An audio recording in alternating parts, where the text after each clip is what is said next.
Pour bien s'entendre, il faut bien s'écouter. Rendez-vous sur M, la petite radio du Grand Maghreb.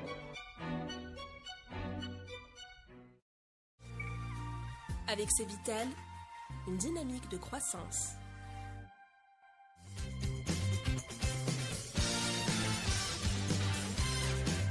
Amis auditeurs, bonjour. Nous avons le plaisir de revenir avec le Café des Experts Éco aujourd'hui, mais un lundi sur 3. Lundi dernier, j'ai fait défaut, j'étais absent.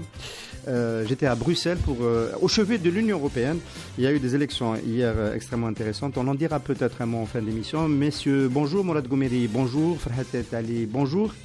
Merci d'être avec nous pour cette émission. On va démarrer avec une actualité économique stricte, sectorielle, mais qui peut dire des choses sur la politique économique globale et de la macroéconomie en Algérie. C'est cette mesure de limitation des quotas d'importation des kits de l'assemblage automobile. Messieurs, on a évoqué l'autre semaine, il y a 3 semaines, la situation et cette mesure de la réhabilitation de l'importation des véhicules d'occasion.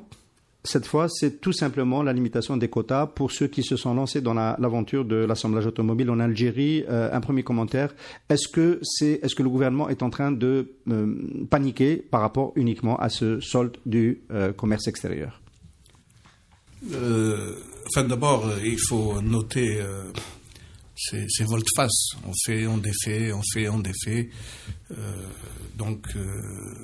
À partir du moment où vous autorisez quelqu'un à monter une usine d'assemblage ou de montage, si vous lui dites quelque temps après, on arrête ou on contingente, c'est le terme approprié, vos intrants, comment voulez-vous que cette personne puisse travailler? Parce que il y a des niveaux minimums sans lesquels il passe pas, à moins d'augmenter les prix. Et de notre côté, vous êtes en train de dire, attention, les marges, les prix doivent être dans le seuil, etc. Et sans le dire. Pourquoi sans le dire? Parce que lorsqu'on compare les prix de mêmes véhicules que vous allez acheter en Europe ou en Asie et ceux pratiqués en Algérie, les gens, à la limite, ils vont vous dire, je préfère carrément, si jamais un jour on a la bonne idée de laisser, de permettre l'importation directe à travers les concessionnaires, bien entendu, ou sans, ils ne passent pas. Ils vont mettre les clés sous le paillasson, si tant est qu'ils ont des usines réelles. Parce que là aussi, il faut aller voir exactement ce qu'ils font. Donc, ce qu'on retient d'abord, c'est une nouvelle fois une volte-face dans la politique d'approvisionnement d'automobiles. Depuis l'époque de Abdelmalek Sellal, on ne pouvait pas dénommer la structure de gouvernance en Algérie sur la dénomination de gouvernement. Parce qu'un gouvernement, c'est comme un orchestre, ça joue une partition. Une politique, c'est pratiquement, il n'y a pas de couac, il n'y a pas de fausse note entre les différents départements ministériels.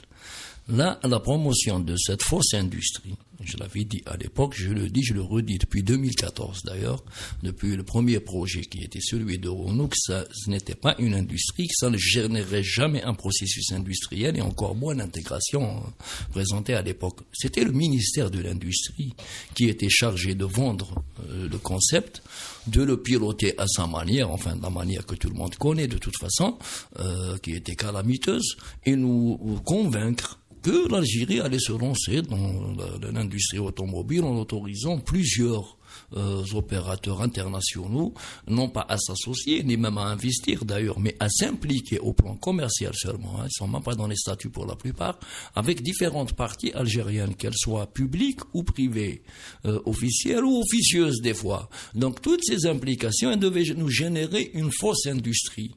Aujourd'hui, nous avons un ministre du Commerce qui dénie au ministre de l'Industrie, justement, le droit de continuer dans ce qui est une mascarade, mais sans le dire. Le ministre du Commerce est en train de dire clairement que c'était une mascarade, que c'est toujours une mascarade. Parce que quand on dit 2 milliards de dollars, selon la moyenne des acquisitions actuelles de véhicules, de kits en CKD, c'est de l'ordre à peu près de 140 à 150 000 véhicules, toutes catégories confondues. 150 000 véhicules, il y a 7 opérateurs. Avec 11 marques, parce qu'il y en a un qui regroupe 4 marques. Alors tout ce beau monde-là, pratiquement les 11 marques... On peut le citer, c'est Sovac. Ouais, voilà, c'est slovaque. Alors, quitte les MLOM, 150 000 véhicules divisés par 11 marques. On va se retrouver avec un moyen de 12 000 par marque. Automatiquement, l'intégration, les économies d'échelle, qui nécessitent un minimum de 150 000 véhicules par industriel présumé pour pouvoir parler un jour d'intégration, on abandonne. Donc cette idée, elle a été abandonnée par un département gouvernemental. Ceci dit, sous le silence assourdissant d'un autre département qui était censé justement promouvoir cette fausse industrie. Mais tout ce qui est faux au départ finit dans le ridicule à l'arrivée. Aujourd'hui, cette mesure, elle est encore plus ridicule que celle qui a lancé cette fausse industrie. C'est-à-dire qu'on ne garde même pas la cohérence dans l'erreur. Exactement. Non. D'autant plus, alors ça c'est la cerise sur le gâteau, dans les 2 milliards, dans l'enveloppe de 2 milliards qu'on va diviser, comme ils viennent de le dire, on dit attention, 50% doivent aller pour les pièces, enfin les composantes, pour les véhicules low cost. Ça c'est encore, on va jusqu'à la qualité ou disons le niveau des véhicules. Il ne faut pas amener des pièces pour des véhicules de ce qui est un peu contradictoire avec le premier cahier des charges de M. Bouchouareb qui imposait des options d'ailleurs sur des véhicules d'entrée de gamme. Non, c'est pour ça qu'on dit que c'est une fumisterie depuis le départ, les contradictions. C'est une fumisterie. Quand on parle de low cost, il y a des industries militaires qui ne font pas du low cost. Ils font du Mercedes. Automatiquement, et déjà, ils ont été écartés de facto avec cette histoire de low cost, parce que 50% de low cost. Monsieur Ferhat Etali, vous êtes quelqu'un de sérieux. Est-ce que vous pensez une seule seconde que M. Gaël Salah allait laisser rentrer la fabrication mécanique militaire dans la limitation des quotas? Si, les 2 milliards de dollars de CKD, c'est inclus, parce que c'est une épique à vocation commerciale. Ça devrait l'être. Ça l'est. D'accord. Ça donc dans même les ça va statuts. être arrêté. Évidemment, on ne peut pas. La position tarifaire des kits CKD qui sont importés pour Tiaret, c'est la même position que les autres. Et les fameux 2 milliards de limitation, c'est les mêmes pour tout le monde. Et les 3 milliards dont on parlait justement comme un seuil critique, ce n'est pas, il n'y a pas d'exclusion. Il n'a jamais été question d'exclure justement qui que ce soit, parce que cette boîte a la vocation commerciale, elle vend même aux particuliers.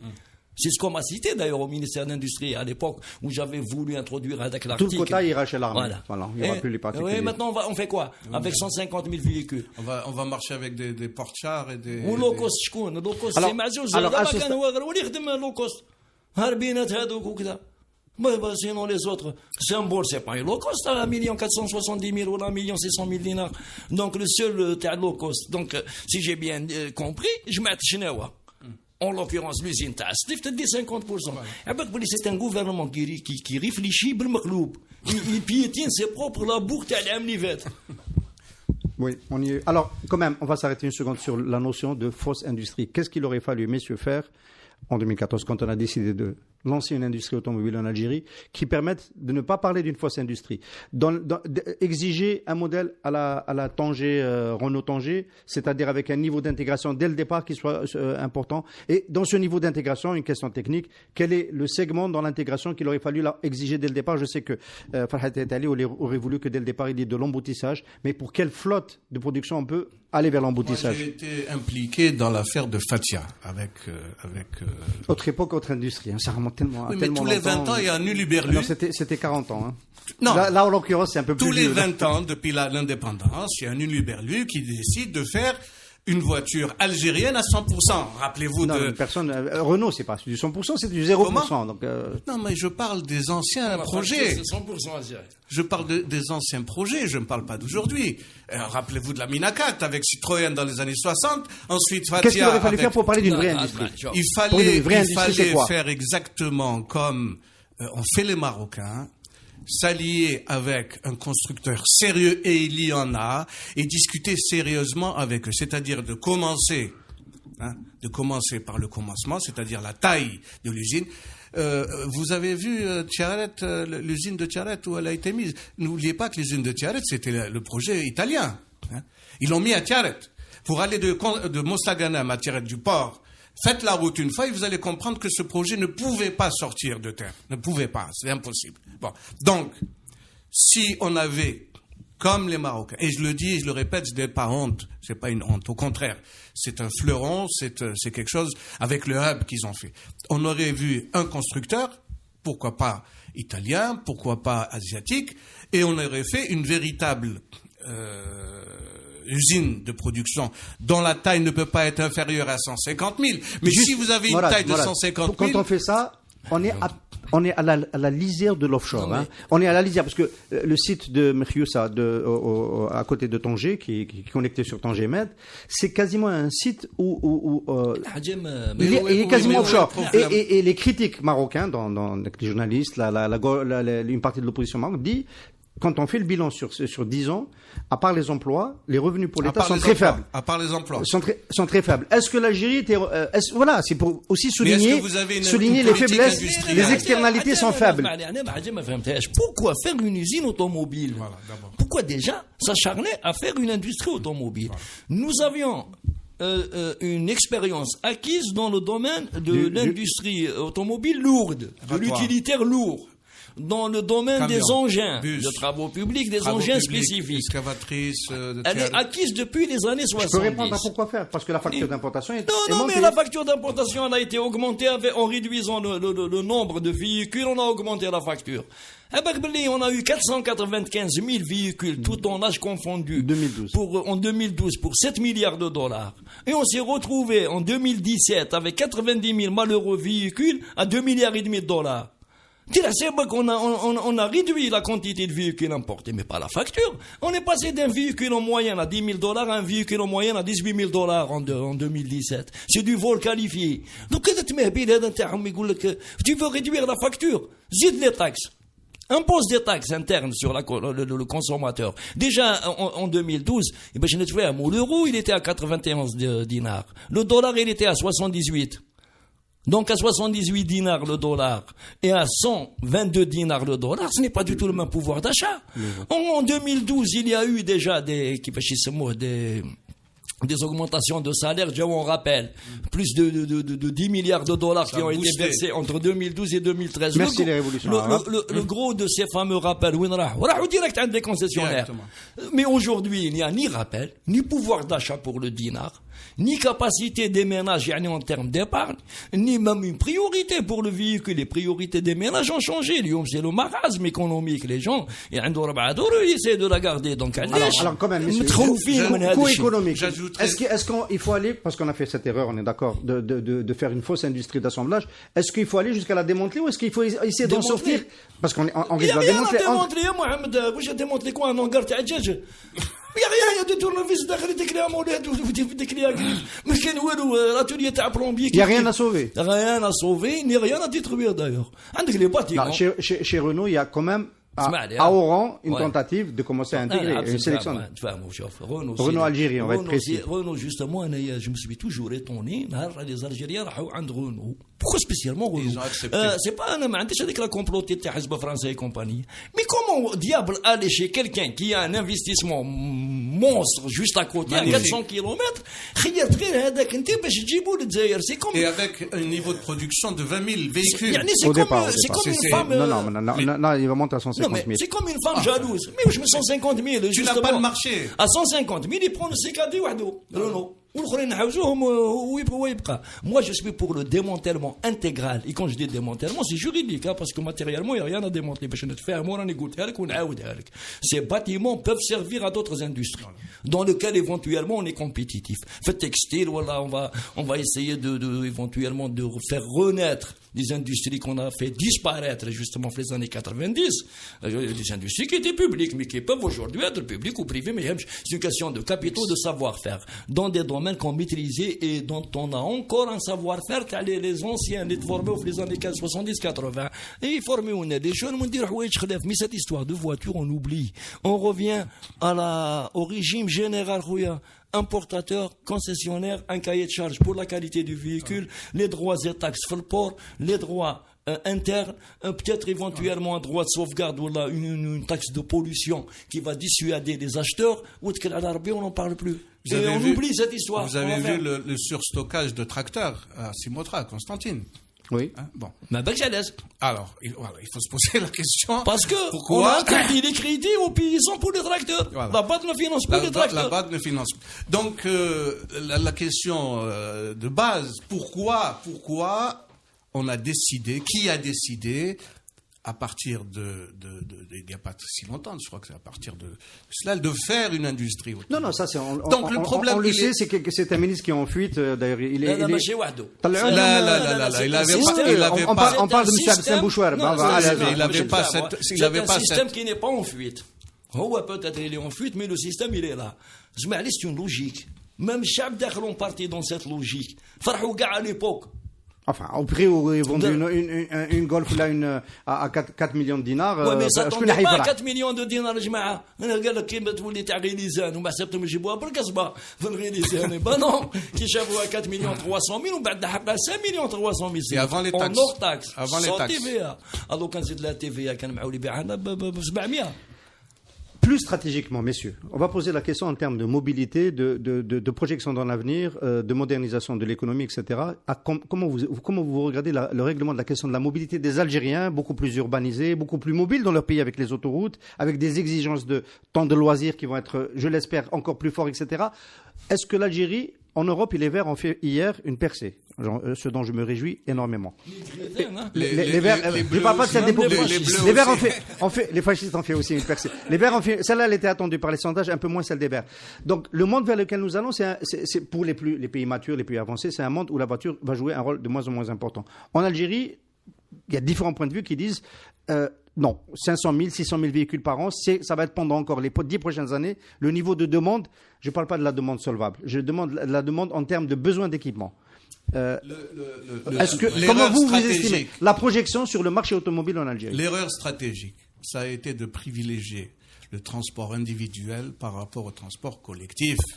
C'est ça l'erreur stratégique. Il y a un rattrapage quand même ces derniers temps.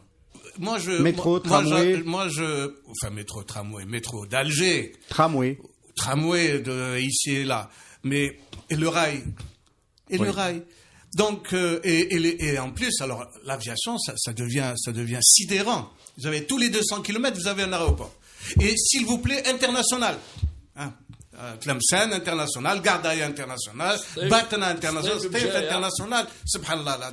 Donc, l'erreur fondamentale est là. C'est ça l'erreur fondamentale. On a privilégié le transport des... Moi, j'accompagnais mes enfants à l'école.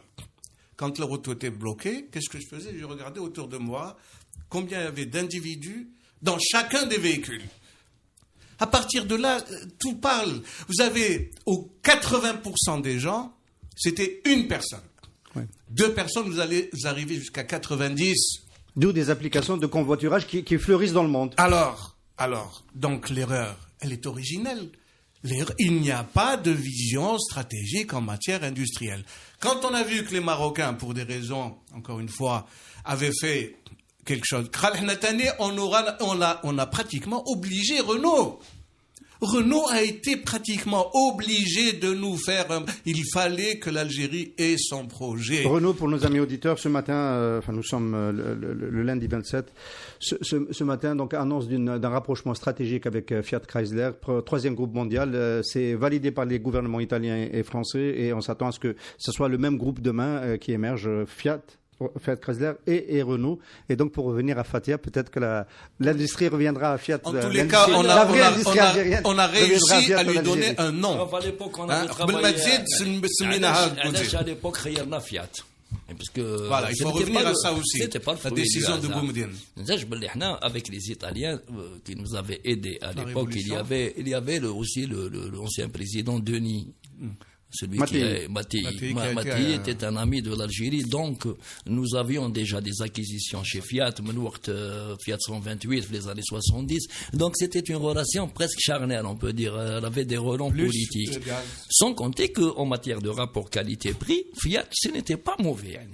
C'était moins cher. Je confirme, j'étais longtemps client de Fiat. Moi aussi. C'était moins cher que le reste de l'Occident. Dernier véhicule Fiat 500, on va faire de la publicité. Pour des véhicules de qualité.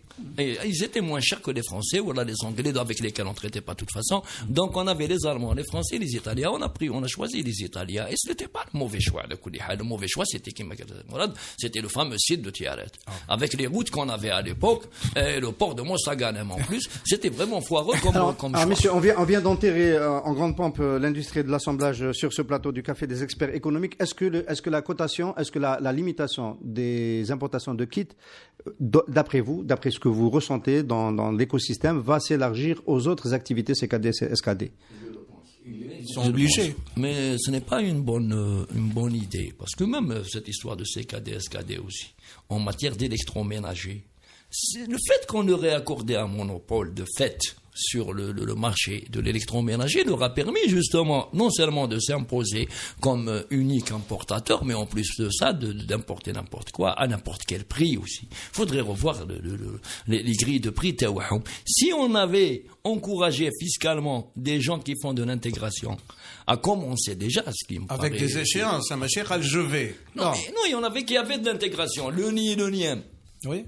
La base, c'est déjà, ils avaient avancé de plus en plus, particulièrement le lien, parce qu'il n'y avait pas de grosses technologies en la matière. Au lieu de les massacrer et de les couler avec la fausse concurrence. Éventuellement, on aurait eu une marque locale, mais pour le reste, il importe et il paie des droits et taxes qui sont un peu plus lourds que pour le produit local de manière à l'encourager. Ça, c'est le noyau d'une politique industrielle. Le complexe téléphonique de Tlemcen. Avec Ericsson. Qui pendant des années, c'était un des fleurons. Alors ça a changé. Aujourd'hui, les marques locales s'appellent aujourd'hui Condor, Iris, etc. Brand qui est devenu algérienne, hein, Brand, marque locale. Alors justement, si on devait élargir, ça amène ma question. Si on devait élargir la limitation des quotas d'importation des kits à la téléphonie, par exemple, et aux composants, tout ce qui tourne à l'électronique, parce que quand on ne fait pas que des téléphones, il fait aussi des laptops et d'autres produits électroniques. Est-ce que vous pensez que cette activité-là va être impactée aussi? Est-ce que vous connaissez un laptop autrichien? Non. Un téléphone. Il y a des assembleurs autrichiens, peut-être. Mais est-ce qu'un laptop, une marque autrichienne? Est-ce que vous connaissez des téléphones espagnols? Allez, faites-le en matière de technologie. On a découvert des trucs que les Occidentaux font. Il y a une division internationale du travail, on n'en parle plus. Il y a des marques qui ont pris une emprise sur le marché. Et la guerre sino-américaine est un exemple. Et aujourd'hui, qu'est-ce que les laptops algériens? Donc ceux qui font de l'assemblage en Algérie, c'est du pipeau? Mais il y a certains qui ne font même pas de l'assemblage. Ils font du déballage. Ils font la palette, même pas la boîte. Sur certains produits précis, tu n'as même pas la boîte, même l'emballage partiel, il est imprimé en Chine. C'est la dénomination. Ça, c'est sorti notamment sur Condor, mais on peut se poser la question quand même, si c'était complètement le cas, pourquoi les Chinois laisseraient quelqu'un qui utilise complètement leurs composants, qui n'apporte aucune valeur ajoutée, essayer de les concurrencer sur les marchés extérieurs? Et Condor essaie de prendre pied en Europe, essaie de prendre pied en Tunisie, en Afrique subsaharienne. Tu penses que les Chinois qui vendent en interne plus de 500 millions de produits du genre, plus qu'ils vendent à l'international des milliards de produits, avec 100 000 que tu vends en plus moins cher que ce qu'ils te les ont vendus. Qu'est-ce qu'ils ont affiché de cette combine? À la limite, est-ce que le Chinois يقبل لك انت تحط اسمك sur un téléphone qui est intégralement à lui لو كان على بالوش بلي سي كومبين وتخرج عليه اعطيني حاجه زدتها انت يعني سلاسك دون لا فورم دو هذاك البلاستيك اللوغو نتاعك هو كتبه لك الشينوا ما يعرفش يبيع لك $200 un téléphone ومن بعد تروح تبيعه انت les Espagnols pour $120.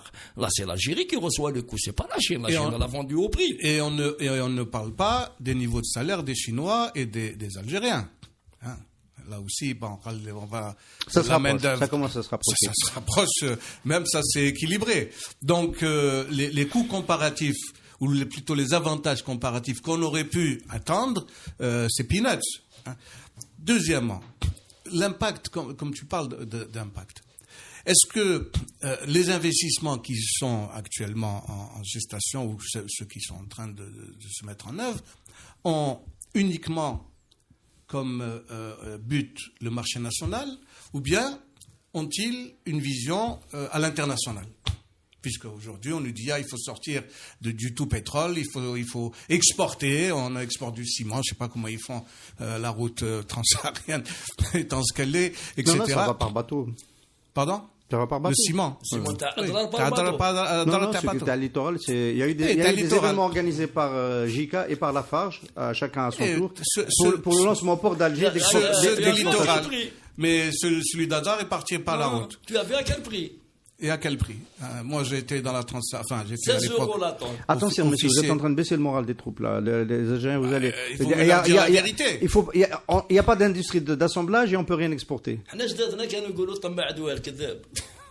باسكو يكذب عليه نهار يفيق يبرع يفيق باللي يودي ما يلزمش تكون طماع في الدنيا هذه. هي راني نقول لك il y a une division internationale du travail, il faut la respecter, il faut être compétitif, il faut se mettre à l'infinité. Absolument. Et pour revenir subrepticement sur l'affaire de l'automobile, il aurait fallu prendre ancrage avec une multinationale qui, elle, a une vision mondiale et mondialisée. C'est ce que Renault a fait avec le... Vous savez qu'avant que Renault ne choisisse entre l'Algérie et le Maroc... Mourad, moi je me permets de le dire, il y a un autre modèle, on peut en dire un mot ici, au Café des Experts Éco, c'est le modèle de Issad Rabarab Sevital, qui est allé acheter une marque à l'étranger, qui l'a algérianisée, et qui, aujourd'hui, on ne peut pas dire que c'est du faux assemblage, qui se fait à bon tastet. C'est le seul qui n'a pas les avantages CKD, justement. Mais Andouche, depuis pratiquement 2 ans, il n'a pas d'avantage CKD. Il importe en règlement de droits et taxes.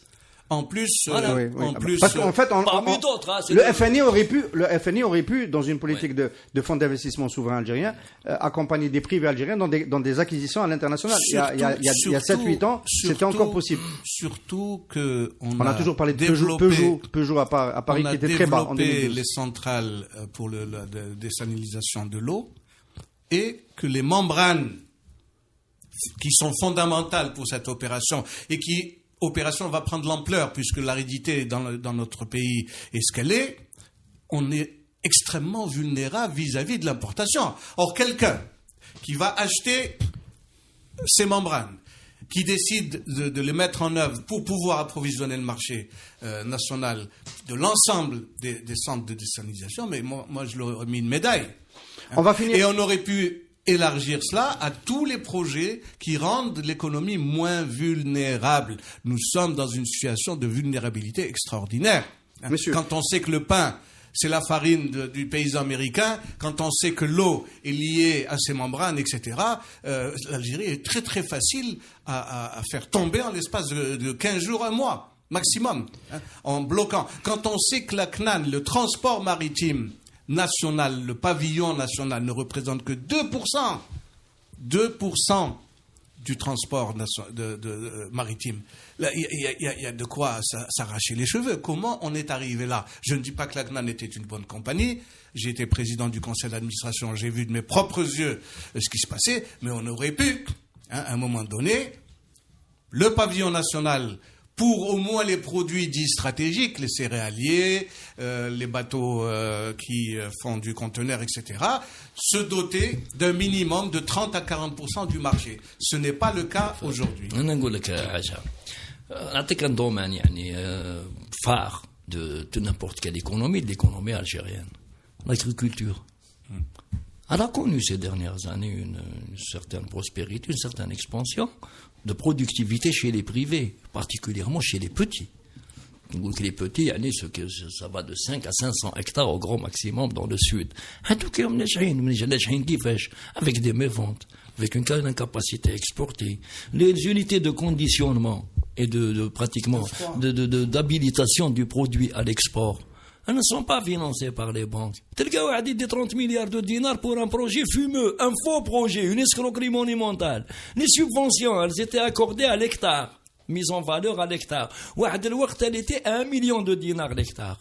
Une aide publique à 1 million de dinars, عندك des crédits تاع التحدي وعندك des crédits بادر بونيفي مع الاخر البونوم علاش يدي 30 000 علاش كي تسمع دوك الناس يستغربوا يقول لك فلان يلا 50 000 هكتار علاش انت ما تبداش ب 500 كي خاوتك علاش تنقز 50 000 باسكو لي فاموز انفلوب هذوك elles sont données a priori ماشي a posteriori في لي زاني هذوك الاولين وكل كي بداو قلنا لهم يا جماعه si vraiment vous voulez aider le secteur agricole premièrement quand on veut faire une expérience agricole on commence par des échelles modestes entre 100 et 200 hectares. Dans le nord, entre 200 et 500 maximum. Dans le sud, on verra ce que ça va donner après. Deuxièmement, si vous voulez réellement faire de l'agriculture, ils mettent leur argent, on les subventionne a posteriori. كي نشوفوا كمل سوارد نتاعو وخدم وطلع وربحنا قال سي محمد لا بارتي هذيك كريدي بانكير qui de 50-50 la partie هذيك هي من عندنا الله يسمع on lui efface le crédit قال غير واش حطيت انت مي هذا واش داروا مدوا بريوري علاش الناس يدوا 50 000 hectares parce que 50 000 hectares fois 1 million de dinars ça fait 50 milliards de dinars mais les 50 milliards de dinars ما تشوفهمش تم C'est de la surfacturation sur les intrants, c'est des fois des détournements directs, c'est des chèques qui partent. Eh ben, aujourd'hui, tout le monde dit l'Isaba dette. Oui, mais l'Isaba qui quand te dit, elle n'attaquait pas à minuit avec un Kalachnikov. Quand te dit, Qadam Rabbi ou Abadou, Inani ou Nassafak. Et à l'époque, quand on dénonçait ça, n'attaque l'exemple de Al-Bayad. كناوني à l'époque, قالك tu es avec le lobby des importateurs, باش يجيبوا لنا الحليب وكذا, وكانوا معولين يحلبوا في الشهر اللي جاي من بعده.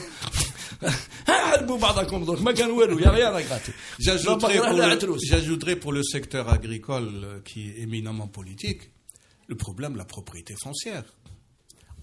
Là, Farhad vient de dire Sahara, mais les plaines qui faisaient le fleuron de l'agriculture tasmane, elles sont toujours dans un système, je dirais, carcéral de public, avec des EAC, des EAI, avec des bons administratifs. Les gens sont en train d'acheter, racheter, enquête sur enquête, etc.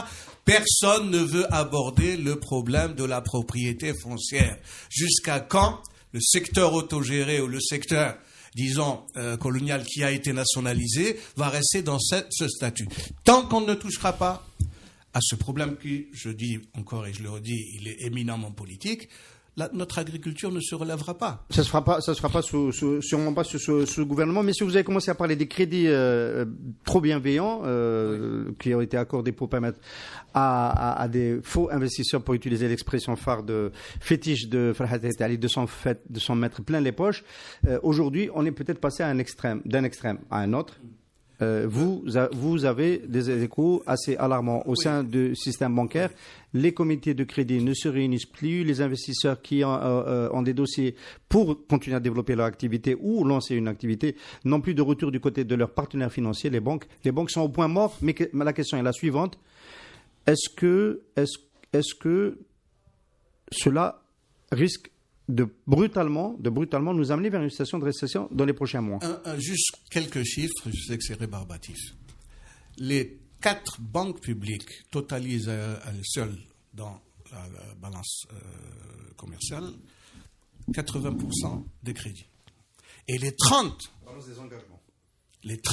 autres institutions financières, banques internationales, etc., le reste. Donc déjà, là, il y a un problème. Bon, quelqu'un qui me dit, je veux être financé par une banque publique, le crédit Société Générale, ou là, je sais pas, enfin, toutes les banques privées. Pourquoi tu ne vas pas chez eux? Pourquoi? Parce que ces banques-là, elles, ont des logiciels d'appréciation du risque crédit. Et c'est sur la base de ce logiciel de l'appréciation du risque crédit que la banque se prononce. Ce n'est pas le cas des banques publiques.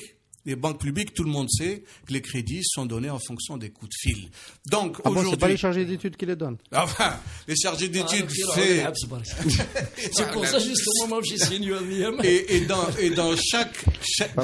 J'étais persuadé que c'était les chargés d'études. Et dans chaque agence bancaire, il y a des bombes. Al-Ram, des mines dans chaque agence bancaire. Donc les gens aujourd'hui, les gens ont peur, tout simplement. Je n'accepte pas de me réunir au comité de crédit qui normalement se fait chaque jeudi, parce que on ne sait jamais, Erdogan ou les procureurs, soit militaires, soit civils, en fonction de la personne. Enfin, civil, oui, ça passe par... Pour l'économie, ça passe par Bab Jdid. C'est toujours militaire. C'est la gendarmerie. Les comités de crédit sont à l'arrêt. Comme s'ils finançaient l'économie. Personnellement, je suis content de la terreur qui les a pris. Parce que réellement, quand ils se réunissaient, c'était 5% des crédits selon les normes universellement reconnues et 95% sur injonction, copinage et combine. Quand j'avais dit que les actifs ils étaient toxiques, déjà la moitié c'est des actifs publics, donc barké fil hayt. Maintenant, si le Trésor n'est pas capable de les assumer l'am el-jay, avec 5 000 milliards ajout inclus, on est mal barré. Aucune entreprise publique n'est capable de rembourser parce qu'on n'a jamais laissé justement opérer selon les normes capitalistes. Il y a tout le monde باش يشدوا العام ومن بعد يديكتيو لهم les politiques, les conditions, les DG nommés par téléphone, les dégommés par téléphone, sur effectif, syndicat حاكم لهم ثم اعلام تقول رزق باباه. Évidemment, toutes les conditions de la faillite. تبقى لك واحد 3800 مليار دو دينار تاع لو فامو بريفي. الور تقسمهم ثاني هذوك على زوج، واحد 60% تاع دي كريدي بيدون والباقي 40% تاع دي زاجو tout aussi bidon. Mais il y a un autre grave problème في الحكاية هذه. Nous parlons des crédits qui ont été donnés, mais nous ne parlons pas de toutes les sociétés, entreprises. Ce soir, ça va de 1 million de dinars à 100, 200 millions de dinars que ces banques ont délibérément coulé. Ça va nous couler. En quoi faisant? عطاولهم الكريدي وخنقوهم في وسط الطريق لا بروميير اشيونس يعطيه بور كيل ديسباريس دو مارشي كي لاس لا بلاص العصابه الاخرى باسكو لا يساجي ماتون سو تيسو qui a été massacré à ressusciter. حنا نحوسوا شكون ندي باش نحولو يولي نحاولوا كيف نديروا باش نرجعوا له. Plus que ça, vous savez que lorsque vous demandez un crédit, vous donnez une étude qui normalement est faite par un expert. Vous savez ce que fait les banques? Elle la met sous le coude et elle la donne à un ami.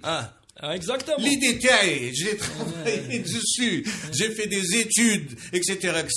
Quand je demande un crédit d'investissement ou d'exploitation, et les deux en général ça marche ensemble, qu'est-ce que fait le bonhomme? Eh bien, il prend cette étude et le même comité, il siège avec les deux études, تاعك rejeté ou تاعك الأخرى, des copier-coller, des crédits. Voilà. C'est pas des banques. Quand ça ressemble un peu à... في وقت بوتفليقة qu'est-ce qu'il avait dit? Les banques publiques algériennes sont une menace pour la sécurité nationale. Je confirme, et je persiste et je signe. C'est plus qu'une menace pas la sécurité, sur le devenir national.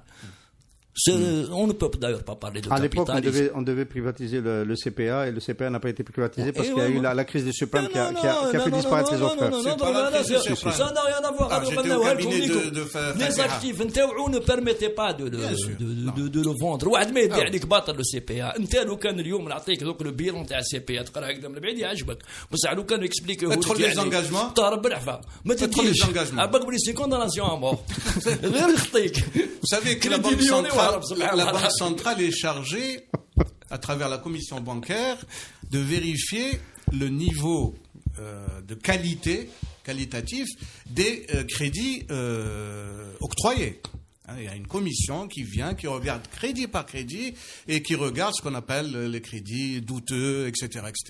Et à partir de ce moment-là, elle exige des banques de prendre des initiatives pour justement que ce portefeuille ne devienne pas.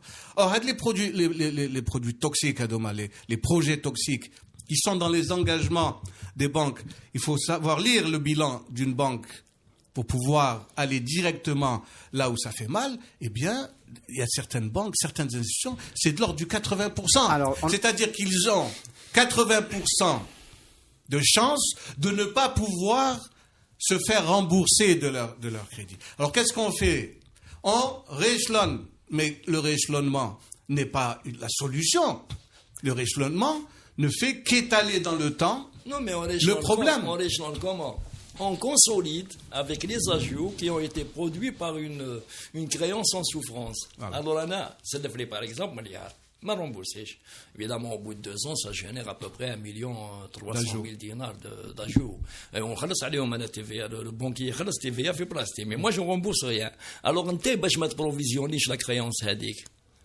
C'est une créance douteuse. واش دير؟ تعيط لي نحكموا كاع واش تسالي les agios inclus. Ça devient un nouveau crédit. On appelle ça un CMT de consolidation. Évidemment, le bonhomme, il y a une double escroquerie في الحكاية. Premièrement, il y a une arnaque comptable parce que réellement c'est une créance plus que douteuse, quasiment irrécouvrable. Deuxièmement, هما علاش يديروا هذه كيفاش les agios qui ne peuvent pas réclamer en justice, mais quand on les consolide dans un nouveau CMT, ils deviennent une nouvelle dette. Mais quand ils deviennent une nouvelle dette, quand ils font le communiqué officiel, ils disent que c'est les crédits à l'économie. Donc ça veut dire c'est les nouveaux crédits. Mais le gros des fameux crédits à l'économie, c'est des consolidations de créances défaillantes précédentes. Avec la complicité des commissaires aux comptes. En fait, nous, les journalistes économiques, on devrait essayer de regarder dans ces crédits à l'économie qu'est-ce qui est de l'ordre de la consolidation et qu'est-ce qui est nouveau engagement. Bien sûr. Pour de nouveaux projets. Avec la complicité des commissaires aux comptes qui, normalement, devraient rejeter les bilans des banques. Et si vous rejetez le bilan des banques, vous savez ce que ça signifie? Ça signifie qu'il faut la fermer. Oui. Alors, qu'est-ce qui devrait se passer? Si vous fermez les banques publiques. Qu'est-ce qui devrait se passer avec cette situation-là où les comités de crédit ne répondent plus au téléphone? Est-ce que la part des banques privées elle est suffisamment conséquente pour qu'elle récupère une partie du financement. Les banques privées, on a les orientales et les occidentales. Les occidentales, elles sont venues grosso modo accompagner leurs propres entreprises des pays d'origine en Algérie. Il y a eu des projets privés algériens qui dans la pharmacie, dans la sont directement liés au pays d'origine. Non, des privés algériens. C'était l'âme refusée de financer une voiture. Elle vous le disait pas parce que c'est je parle d'investissement. En matière d'investissement, il est avec un laboratoire européen ou la français ou là, c'est tout à fait normal que la banque tabac. Mais sinon, maintenant, pour ce qui est des banques orientales, on y regardant de plus près. Commerce extérieur. Vous êtes l'homme qui marche, HSBC, mais à moindre échelle. C'est une pompe à sortir l'argent? Non, oui. Mais comment? Les aspirateurs. Vous avez vu la banque jordanienne qui vont toutes dans des places offshore. Housing, la banque jordanienne. Moi, il y en a Housing, il y a beaucoup de banques, de toute façon, les gens, ils ont une casserole. Donc, ils financent des investissements, même les investissements de leurs propres ressortissants, ils ont investi au Zaire. Il y a que les Émiratis, ils ont investi.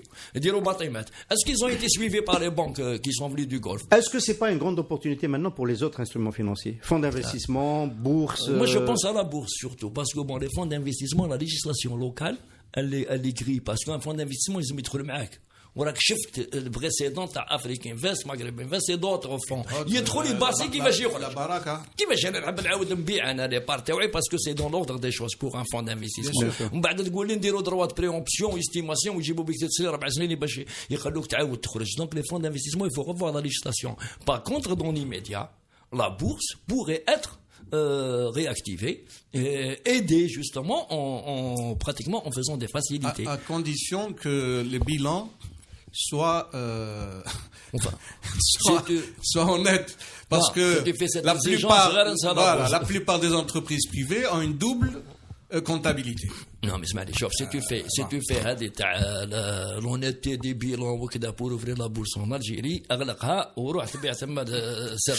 parce que aujourd'hui, il faut faire des facilités. Parce que هذه la double comptabilité. يا الدولة عندها double comptabilité ويحيى ما كانش يغني الكونترا تاع سنير كيفاش تحب انت يا واحد عنده شركة صغيرة يدير comptabilité claire alors que الناس اللي يخلص لهم les impôts عندهم une triple ماشي. Et pour relancer la bourse, ce serait plutôt des actifs publics qu'on mettrait d'abord dedans? Non. Une bourse avec des entrées publiques, il faut être sérieux. Enfin, il faut quand même être sérieux. Une bourse avec des actifs publics. Bah si, on a mis un hôtel. Mobilis, on a mis un hôtel. Mobilis, c'est faisable. Mais Mobilis n'a pas besoin. Mobilis n'a pas besoin de se faire financer en bourse. Par contre, à Senvi, il y a beaucoup de choses là. Au premier salaire en pays, je manifeste dans la bourse. عمي رشد تعمر توليك شغل حيراك تروح. Pas le vendredi. 7000 bonhommes et donc ces moyens-là, c'est plus les groupes privés qui tapent à la porte des banques publiques pour avoir des crédits qui n'en ont plus, puisque c'est ce qu'on est en train de dire, et qui devraient peut-être commencer à réfléchir à se faire financer en fonds propres et favoriser. La bourse elle a baissé la 500 millions de dinars. Elle a un compartiment, deuxième compartiment PME. Donc ça c'est et il faut ouvrir le dossier public-privé. Oui, ça c'est Mais c'est incroyable. On ne comprend pas pourquoi. D'abord cette fameuse ignominie qu'on appelle les 51-49. Hein? D'abord, il faut être fou contre nos intérêts. Et deuxièmement, on ne comprend pas pourquoi une entreprise publique algérienne ne puisse pas entrer en joint venture avec une entreprise privée algérienne. Y compris dans la sous-traitance. Ça s'est fait à Corso, ça s'est très mal passé avec les Ariad. Oui, mais est-ce que Ben Amoura a pris ses actifs et va faire l'usine à Annaba. Et la directrice de Ariad est devenue ministre de l'Industrie. Je connais pas beaucoup de privés qui soient prêts à refaire une expérience de ce type. Hein. Donc, de partenariat public-privé de ce type. Le public algérien, il faut maintenant le différencier. Celui qui tient la route doit être refinancé pour décoller, pas pour perdurer. Celui, il ne demande qu'un maintien في الكوما كيما شارون الله يرحم. C'est pas la peine de financer des cadavres. Ça sera le mot de la fin, les amis experts. Merci beaucoup d'avoir été avec nous cette semaine et à comme ça haïdkom. Et j'espère qu'on sera tous. Bien sûr. Tout ce qu'on a dit sur l'économie et les dispositions du présent gouvernement, de ma part, ne s'adresse pas à ce gouvernement. Bien sûr. Il faudrait trouver un autre pour avancer. Ça va sans dire. ما يقولكش باللي يا ولدي سي بون حالاتنا On est, نطولوا on est au بكم café, الخيط. on est au café des experts éco sur Radio 1, mais c'est peut-être pas nécessaire de le rappeler, mais tu as très bien fait de le rappeler, Farhat Etali. Ça ne s'adresse pas au gouvernement bedoui. Merci messieurs d'avoir été avec nous.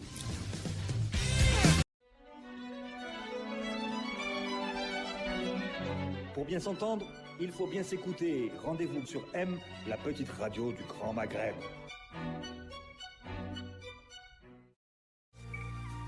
Avec Cevitel, une dynamique de croissance.